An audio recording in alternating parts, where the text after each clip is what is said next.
नमो तस् भगवतो अरहतो सम्मा सम्बुद्धस् नमो तस् भगवतो अरहतो सम्मा सम्बुद्धस् नमो तस् भगवतो अरहतो सम्मा सम्बुद्धस् साधु साधु साधु.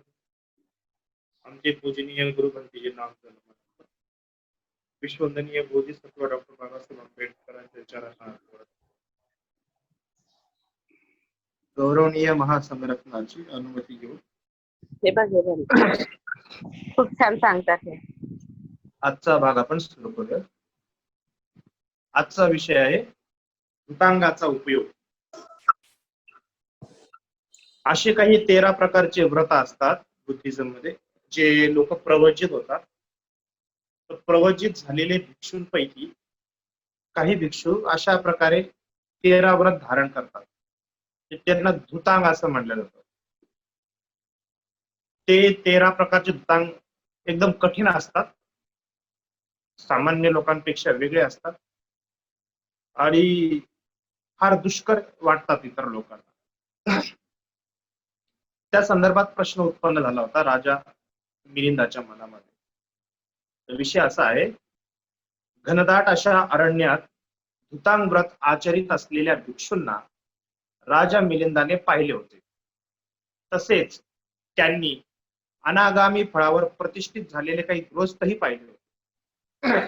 त्यांनी असे भिक्षू पण बघितले की जे दाट अरण्यामध्ये निवास करतात. कशासाठी? ते धुतांग व्रत धारण करून निर्वाणाचा साक्षात्कार करण्यासाठी, अरहतोत्पदाची प्राप्ती करण्यासाठी आणि ज्ञान संपादन करण्यासाठी त्यांनी ते धुतांग व्रत घेतलं. आणि तसंच राजांनी अशाही लोकांना बघितलं की जे गृहस्थ आहेत आणि गृहस्थ असून सुद्धा त्यांनी अनागामी म्हणजे पुन्हा जन्म न घेण्याच्या स्वभावाचा अवस्था प्राप्त केलेली आहे.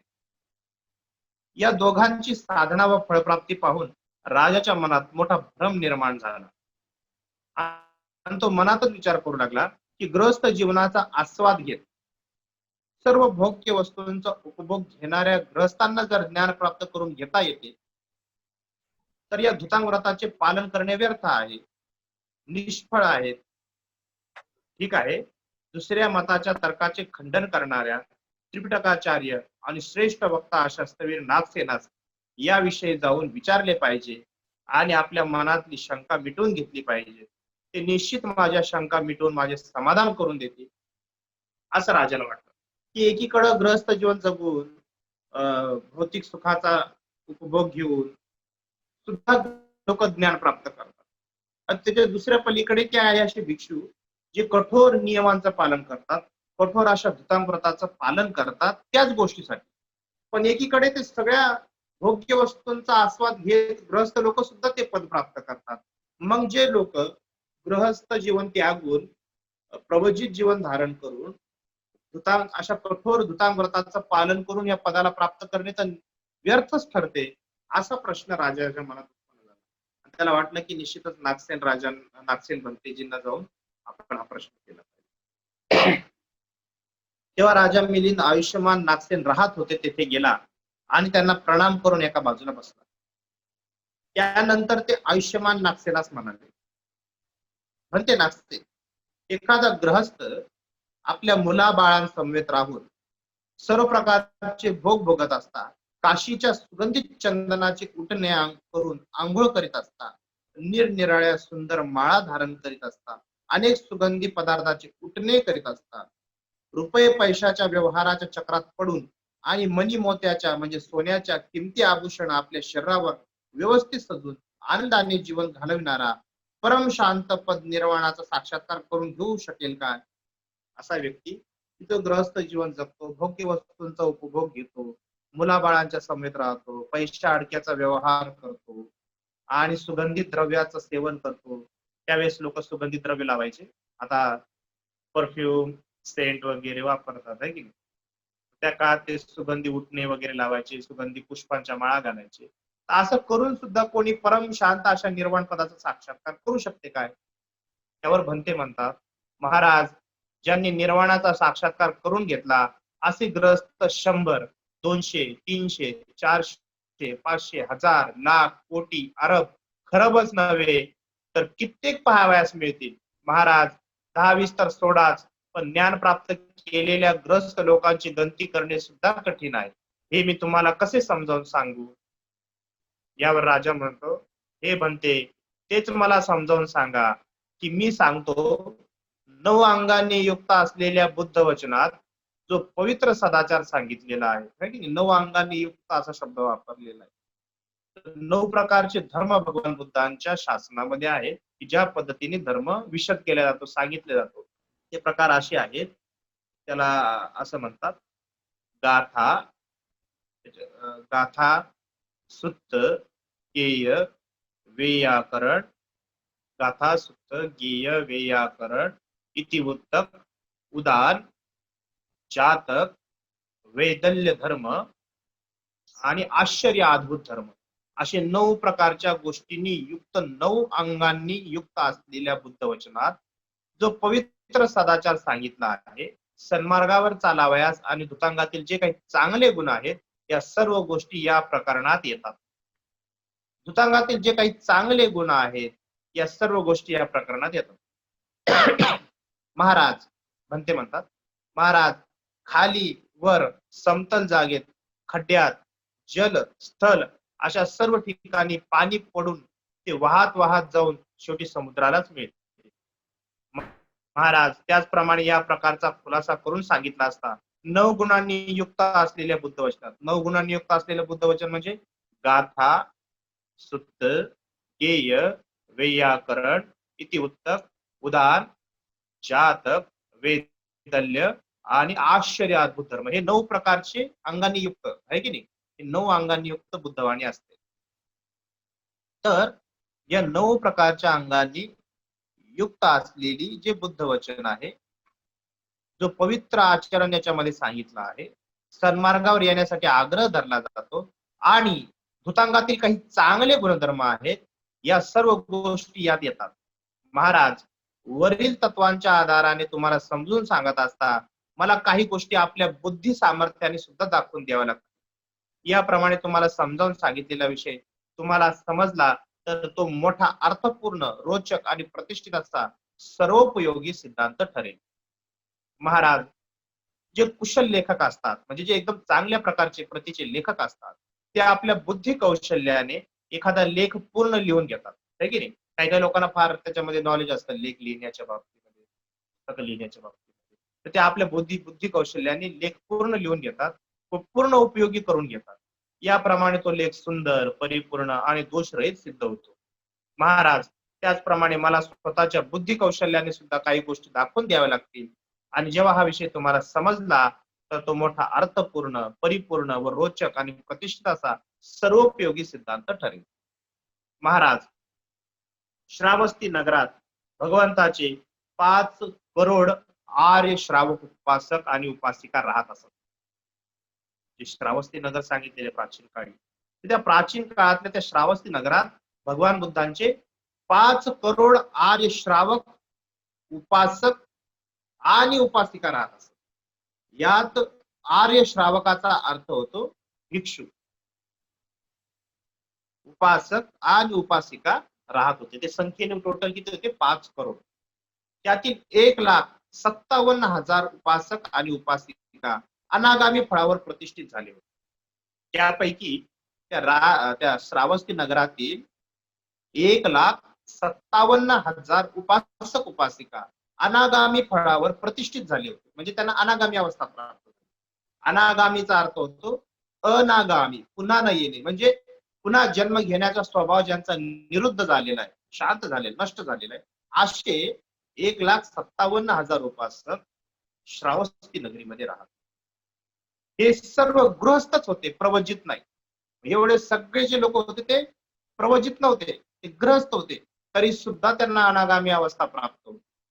याशिवाय कडंब वृक्षाखाली भगवान बुद्धांनी यमक प्रतिहार्य म्हणजे अलौकिक सिद्धी दाखवली असता 20 कोटी देवता आणि मनुष्यांना सत्य ज्ञान प्राप्त झाले होते. ते सर्व गृहस्थच होते, प्रवजित नाही.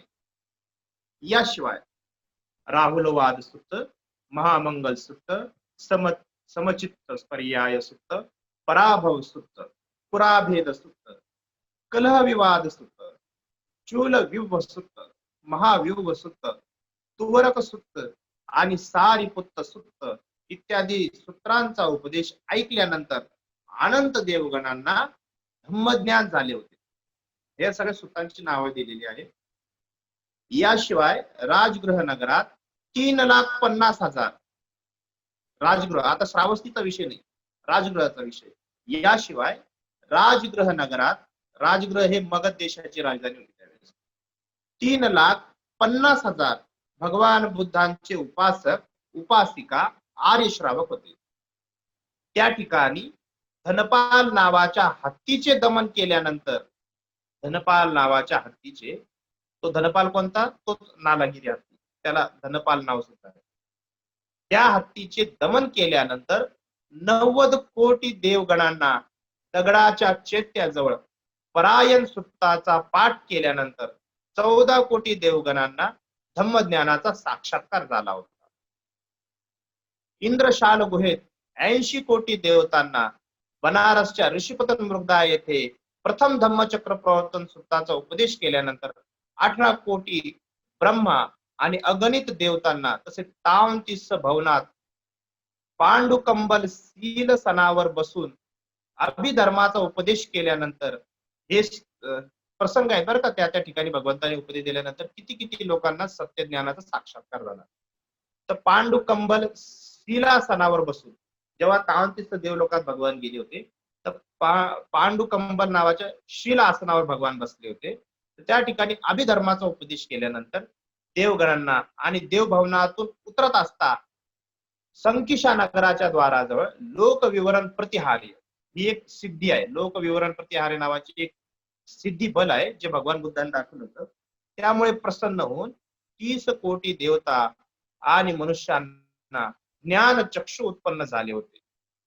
याशिवाय शाक्यांच्या कपिलवस्तू नगरातील निग्रोधारामात बुद्धवंश देसना आणि महासमय सुत्ताची देसना केल्यानंतर अनंत देवतांना धम्माचे ज्ञान लाभले होते. याशिवाय सुमन नावाचा माळी, गर्हदिन्न नावाचा व्यक्ती, आनंद नावाचा सेठ, जंबुका जीवक, मेंढक देवपुत्र, मठकुंडली देवपुत्र, सुलसा नावाची वेश्या, सिरिमा नावाची वेश्या, कोष्टकाची मुलगी आहे की नाही, कोष्टकाच्या मुलीची कथा तर फार सुंदर आहे, मी तुम्हाला सांगतो. एकदा भगवान आळवी नगरामध्ये गेले होते. आळवी नगरामध्ये गेले असता त्या ठिकाणी भगवान बुद्धांनी अग्गाळव चैत्याच्या इथं निवास केला.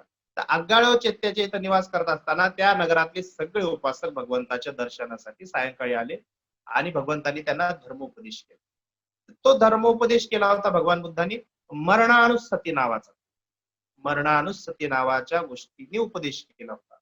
तर भगवान बुद्धांनी त्या उपदेशात सांगितलं होतं की त्या ठिकाणी सांगितलं होतं की सदैव व्यक्तीने मरणानुसती केली पाहिजे, म्हणजे मरणानुस्मृती केली पाहिजे.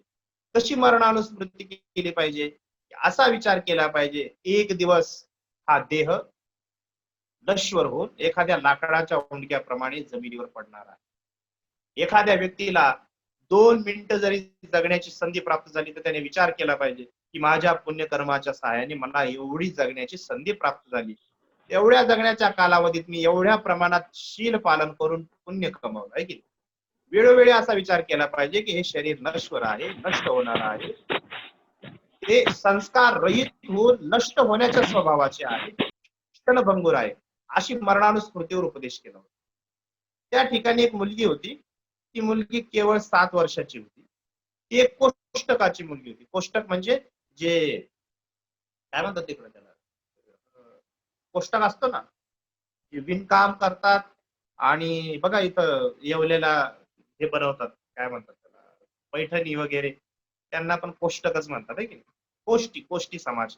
तर ते कोष्टकाची मुलगी होती, तिनं तो उपदेश ऐकला आणि तो उपदेश ऐकल्यामुळे तिला त्या उपदेशाबद्दल इतकी आवड उत्पन्न झाली की तिने सदैव त्या गोष्टीची प्रॅक्टिस करायला सुरुवात केली, मरणानुसतीची. उठता बसता सगळ्या गोष्टी, उठता बसता जेवण करतात, सगळ्या गोष्टी करतात, ती मरणानुसतीचं अवलोकन करून तिचा अभ्यास करायची. तर त्यावेळेस ती श्रोतापन्न अवस्थेला प्राप्त झाली. बघा, एवढ्या 7 वर्षाची मुलगी श्रोतापन्न अवस्थेला प्राप्त झाली. आणि मग भगवान गौतम बुद्धांबद्दल तिला फार श्रद्धा उत्पन्न झाली. दुसऱ्यांदा जेव्हा भगवान बुद्ध आळवी नगरीमध्ये आले, तर आळवी नगरीमध्ये आले असता तिला कळालं की भगवान आळवी नगरीमध्ये पुन्हा आले आहे. तेव्हा तिने विचार केला की पटकन जाऊन भगवान बुद्धांची देशनामी आता ऐकावी.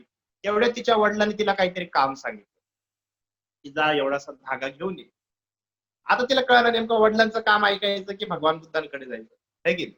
तर तिनं पटकन जाऊन जे वडिलांचं काम होतं ते पटकन घाईघाईत केलं आणि घाईघाईत काम करून ते पुन्हा जिथे भगवान होती तिथे. मग त्यावेळेस भगवान उपदेश करतच होते.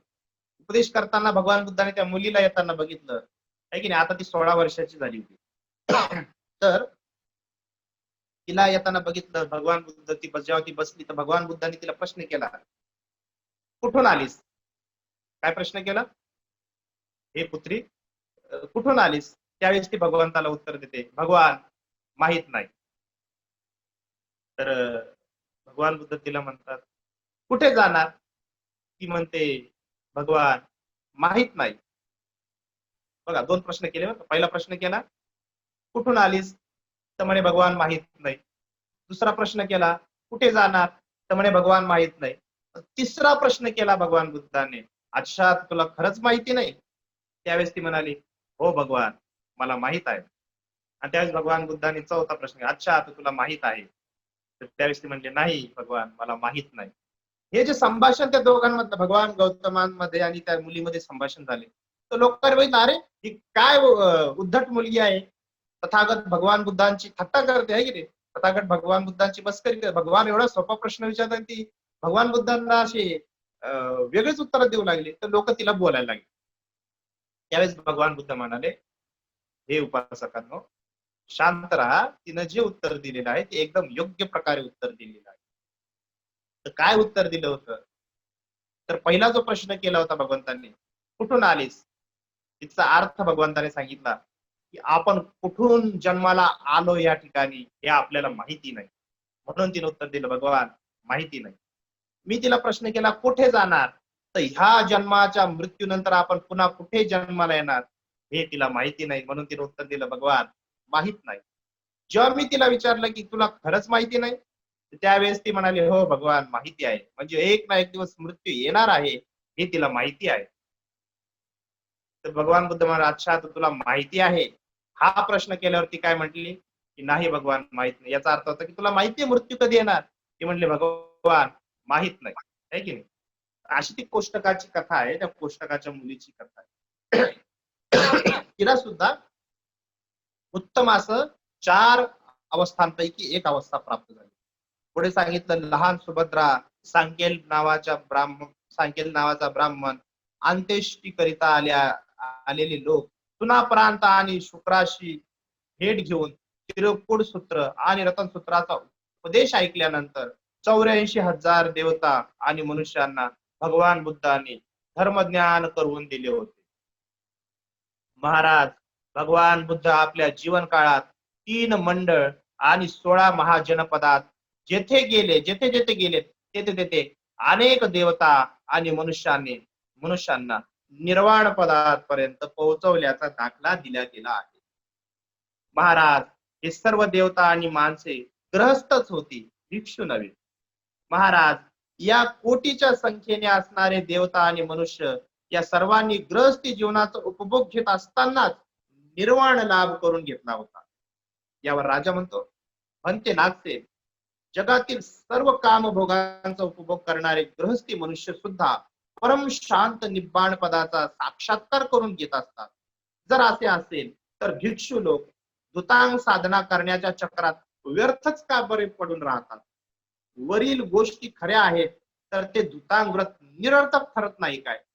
जर गृहस्थ जीवन जगून जर परम शांत पदाचा लाभ करून घेता येत असेल तर हे दुतांग घेऊन एवढे कठोर नियमांचं पालन करण्यात काय अर्थ आहे?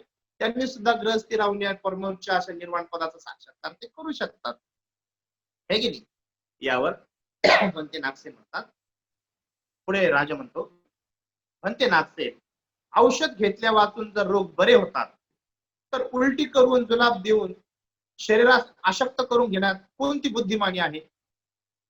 जर भुक्यांनी ठोसे मारूनच शत्रूला पराजित करता येते, तर तलवार, भाला, तीर, धनुष्य, काठ्या आणि गदा यांचे काय प्रयोजन? जर एखाद्या झाडावर गाठी, आडव्या किंवा तिरपट फांद्या, खोड वाकल्या वाळल्या फांद्या आणि वेलीच्या साहाय्याने गाठी चढता येत असेल, म्हणजे याच्या साहाय्याने जर झाडावर चढता येत असेल, तर भल्या मोठ्या शिडीचा शोधाशोध करीत फिरण्यात काय गरज आहे? कठोर भूमीवर पोहता क्षणीच जर शांतपणे झोप येत असेल, तर गादी व उशीची काय आवश्यकता आहे? जर कोणी एखादा मनुष्य भयानक, धोकादायक आणि घनदाट जंगलातून एकटाच प्रवास करू शकत असेल, तर सजून धजून हत्या आरंभ्या म्हणजे हत्तीची अंबारी सैन्याची वाट पाहत बसून वेळेचा अपव्यय करण्यात कोणती बुद्धिमानी होईल? एखादी दुथडी भरून वाहत जाणारी नदी जर पोहूनच पार करता येत असेल, तर नाव किंवा पुलासाठी नदी काठाने व्यर्थ फिरण्यात काय अर्थ? जर कोणी आपल्या जवळ असलेल्या संपत्तीवरच आपल्या कुटुंबाचा उदरनिर्वाह चालू शकत असेल, तर दुसऱ्यांची ताबेदारी करीत इकडे तिकडे खुशामतखोरी करीत फिरण्यात काय काम? जर नैसर्गिक झऱ्याचे शुद्ध व निर्मळ पाणी मिळत असेल, तर व्यर्थच मोठमोठे तलाव, विहिरी किंवा बावड्या खोदण्यात काय काम? म्हणते नागसेन, याप्रमाणे काम भोगाचे सुखमय जीवन जगणाऱ्या सांसारिक लोकांना जर परम शांत अशा निर्वाण पदाचा साक्षात्कार करून घेता येतो, तर धुतांग साधनेचे कठोर आचरण करण्यात काय अर्थ आहे? पण ते म्हणतात, महाराज, यथार्थाने पाहिले असता धुतांगाचे 28 गुण आहेत. त्यामुळे सर्वच भगवान बुद्धांनी त्यांची प्रशंसा केली आहे. म्हणजे जेवढेही बुद्ध झाले, त्या सर्वच बुद्धांनी त्याची प्रशंसा केली. कशाची? धुतांग व्रताची प्रशंसा केली. राजा म्हणतो, बनते ते 28 गुण कोणते बरे? जर डिस्कनेक्ट झालं तर पुन्हा जॉईन व्हा बरं का. तर ते 28 गुण कोणते? तर बनते सांगतात, महाराज, धुतांग पालन करणाऱ्याची जीविका शुद्ध असते. त्याची जी जीविका असते की नाही, म्हणजे तो ज्या गोष्टीतून भोजन ग्रहण करतो ती फार परिशुद्ध असते. ना कोणाला लुबाडून ते भोजन करीत असतात, ना कोणाला ठगवून ते भोजन करीत असतात, ना कुठं कष्ट काम करून ते मोबदला मिळून भोजन करीत असतात, ना कोणाच्या दयेवर ते भोजन करीत असतात, ना एखाद्याच्या उपकाराने त्यांना भोजन मिळत असतं. तर त्या धुतांग धारण करणाऱ्या व्यक्तीची आजीविका फार पारिशुद्ध असते. धुतांग पालन करणाऱ्यांना सुखद फळाचा लाभ होतो. धुतांग पालन करणारा कोणताही दोष राहत नाही. तो कोणालाही कष्ट देत नाही. तो निर्भय राहतो. धुतांग पालन करीत असता दुसऱ्या कोणालाही कष्ट होत नाही. धुतांगाचे साधन धर्माकडे घेऊन जाणारे असते. धुतांग पालन करणाऱ्याचे कधी अधपतन होत नाही. धुतांग पालन करणाऱ्यास कधी अपयश येत नाही. धुतांग माणसाचे रक्षण करते. धुतांग पालन करणारा इच्छित वस्तूचा तात्काळ लाभ करून घेऊ शकतो. धुतांगाचे पालन करणारा सर्व प्राण्यांना आपला वश करू शकतो. धुतांगाचे पालन करून मनुष्य आत्मसंयमी होऊ शकतो. धुतांगाचे जीवन भिक्षूच्या अनुकूल असते. धुतांगाचे पालन करणारा कोणावर भार व्यर्थ ठरत नाही. धुतांग पालन करणारा मुक्त आणि स्वतंत्र राहतो. धुतांग सांसारिक तृष्णेचा नाश करते, द्वेष दूर करते, मोहाचे पाश तोडते. धुतांग पालन करणारा अभिमान राहत नाही. धुतांग पालन करणाऱ्याचे वाईट विचार नष्ट होतात, शंका नष्ट होतात, आळस नष्ट होतो, असंतोष नाहीसा होतो, सहनशक्तीची वाढ होते. त्याचे पुण्य अतुल्य असते. त्याच्या पुण्याची गणना कोणी करू शकत नाही. त्याचे पुण्य अनंत आहे आणि धुतांग सुख दुःखाचा नाश करून निर्वाणापर्यंत घेऊन जातो, पोहोचवितो. महाराज, हे धुतांगाचे यथार्थ 28 गुण आहेत. म्हणून सर्वच बुद्धांनी यांची भरपूर प्रशंसा केली आहे. महाराज, धुतांगाचे पालन करणाऱ्यास 18 गुणांचा साक्षात्कार होतो. जो धुतांगाचं पालन करतो अशा व्यक्तीला 18 प्रकारचा लाभ होत असतो. 18 प्रकारचे गुण त्यांना प्राप्त होत असतात. ते कोणते? महाराज त्याचा आहार पवित्र आणि शुद्ध असतो. त्याच्या समोर मार्ग निश्चित असतो. त्याचे शरीर व वचन संयमित असते. त्याचे मन पवित्र राहते. त्याचा उत्साह कायम राहतो. तो निर्भय असतो. त्याची आत्मदृष्टी नष्ट होते. त्याची आत्मदृष्टी म्हणजे विचिकित्सा नष्ट होते. त्यातील हिंसक प्रवृत्ती एकदम शांत होते.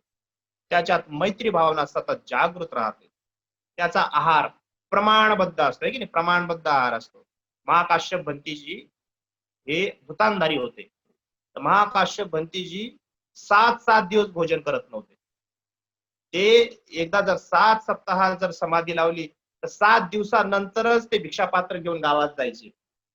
आणि गावात गेल्यावर त्यांना जे काही पात्रात मिळेल मग ते मूठभर भात जरी असेल तर तेवढाच प्रमाणातला आहार घेऊन ते संतुष्ट होत असत. त्यांनी कधी जास्तीची अपेक्षा केली. तर म्हणून म्हटलेलं आहे त्यांचा जो आहार असतो तो प्रमाणबद्ध असतो.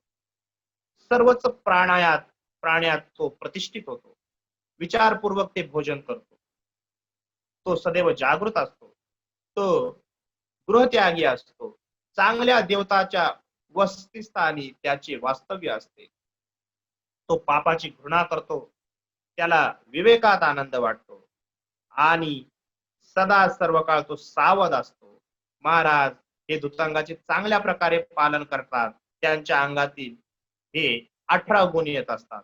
महाराज 10 प्रकारचे लोक धुतान पालन करण्यास योग्य असतात. असे 10 प्रकारचे लोक असतात की ते धुतांग पालन करण्यास योग्य असतात. ते 10 प्रकारचे लोक कोणते सांगितलेलं आहे. महाराज जो श्रद्धावान आहे तो पाप भिरू आहे, जो धैर्यवान आहे, खोटी दिखावट न करणारा आहे, ध्येयवादी, निर्लोभी, जिज्ञासू, दृढ संकल्पी, चिडखोर नसलेला आणि मैत्रीभाव जागृत ठेवणारा. महाराज हे 10 प्रकारचे व्यक्ती धृतांग पालन करण्यास योग्य असतात. पुढे म्हटलेलं आहे महाराज ज्या कामभोगी संसारी लोकांना परम शांत असे निर्वाण पद प्राप्त होते त्यांनी निश्चितच पूर्वजन्मी 13 धुतांगाचे पालन केलेले असले पाहिजे. त्यांनी आपल्या पूर्वजन्मीच आपल्या आचार आणि मार्ग शुद्ध करून घेतल्यामुळे आता ते सांसारिक गृहस्थ असून देखील त्यांना परम शांत निर्वाण पदाचा साक्षात्कार घडून आलेला असतो. महाराज कोणीही धनुर्धर आपल्या शिष्यांना प्रथम एखाद्या मैदानात शिकवित असतो की धनुष्याचे प्रकार किती आहेत, धनुष्य कसे चढवावे, कसे धरावे, मूठ कशी बांधावी, बोटे कशी ठेवावी, पायांचा पावित्रा कसा घ्यावा, दोरीवर तीर कसा ठेवावा, तीर चढवल्यानंतर तो कसा ओढावा, कशी निशाणावर दृष्टी ठेवावी आणि निशाण्यावर कसा तीर मारावा, प्रथम गवताचा, तणशीचा, मातीचा किंवा पट्ट्यांचा मनुष्य बनवून त्यावर निशाणा मारावयास शिकवतात. जेव्हा तो शिष्य धनुर्विद्येत पारंगत होतो तेव्हा त्याला राजाच्या पुढे नेऊन उभा करतो.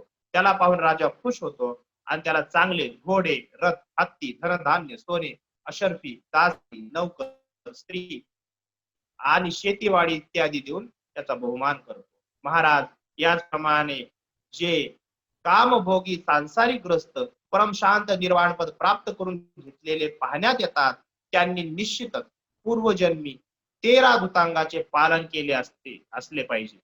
त्यांनी आपल्या पूर्वजन्मी आचार आणि मार्ग शुद्ध करून घेतले असल्या कारणानेच सध्या ते सांसारिक ग्रस्त जीवन जगत असून देखील परमार्थ निर्वाण पदाचा साक्षात्कार करून घेतात. महाराज ज्यांनी आपल्या पूर्वजन्मी कधी धुतांगाचे पालन केले नाही ते लोक येथे केवळ एकाच जन्मात अनंत बनणे शक्य नाही. परत आहे का, ज्यांनी आपल्या पूर्वजन्मी कधी धुतांगाचे पालन केले नाही ते लोक येथे केवळ एकाच जन्मात अर्हत बनणे शक्य नाही. महाराज शुद्ध अंतकरणाने सन्मार्गावर चालत असल्यामुळे तसेच गुरुच्या सहवासात राहिल्यामुळे आणि सज्जन मित्रांची संगती घडून आल्यामुळे निर्वाणाचा साक्षात्कार घडून येत असतो असं राजा मिलिंद म्हणते. असं म्हणते नागसेन राजा मिलिंदाला सांगत आहे. हाच विषय पुढे आहे वैद्यकीय शिकवण संदर्भात. विषय एकदम मोठा आहे धुतांगा संदर्भातला. कमीत कमी हा विषय 3 दिवस आपल्याला घ्यावा लागेल तेव्हा तो संपल. कारण की विषय फार मोठा आहे. ठीक आहे. अजून 4 पानाचा विषय आहे. तर आपण इथं इथं थांबूया. हो ठीक आहे. आज ऐकलेल्या मध्ये जे काही पुण्यकर्म संचित झालं ते कुशल पुण्यकर्म तुम्हाला हे महान पुण्यकर्माच्या अनुभवाने बलाने आपण सर्वांना ह्याच गौतम भगवान बुद्धांच्या शासनामध्ये उत्तम 4 आर्य सत्य साक्षात करण्याचे भाग्य प्राप्त हो. साधु साधु साधु. साधु साधु साधु. सबिंदेव विवाजन्तु सापरोगो विनश्यतु माते भवन्तु सुखी दीर्घायुको भव. अभिवादनशीलं च नित्यं वट्टापचारिणो चत्तारो धम्म वर्धन्ति आयुवन्नो सुखं बलम्. साधु साधु साधु साधु. साधु.